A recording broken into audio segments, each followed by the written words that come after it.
السلام عليكم ورحمة الله وبركاته متابعين يا حلوين. النهاردة هنعمل مع بعض بطاطس مهروسة مقطعة مكعبات وسلقاها وشوية ملح. ما بتاخدش معانا وقت على النار زي ما انتوا شايفين كده.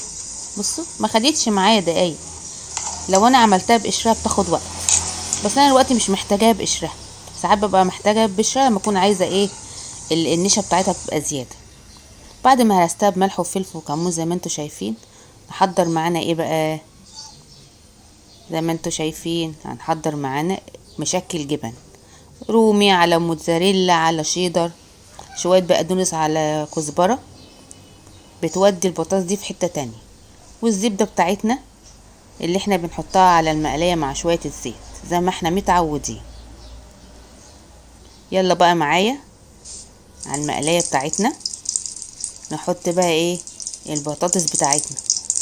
والله هي اصلا كده في الزبدة حكاية، يعني ممكن تاكلها كده، حتى ممكن ما تحطوش الاضافات اللي انا هحطها، بس برضو الاضافات بتوديها في حتة تانية خالص او حتة تالتة اللي انتوا عايزينه يعني. بصوا بقى معانا المشكل الجبنة اللي احنا بنحطها حكاية. جربوها بس كده، فطار غدا عشاء، خفيفة ومش متعبة للمعدة. بطاطس مهروسة. نجيب بقى نحط بقى البقدونس والكزبرة اللي احنا محضرينهم.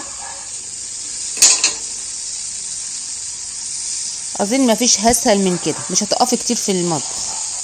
انا قلت لكم اكلاتي خفيفة وبسيطة وتعمليها في دقايق في المطبخ.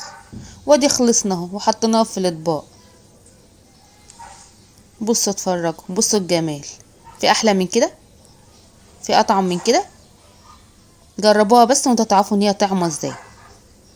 ومعها طبعا دي تونه، وانا حاطه عليها بصل مخرطاه، وطبعا وخل وملح، والعيش البلدي بتاعنا حكايه.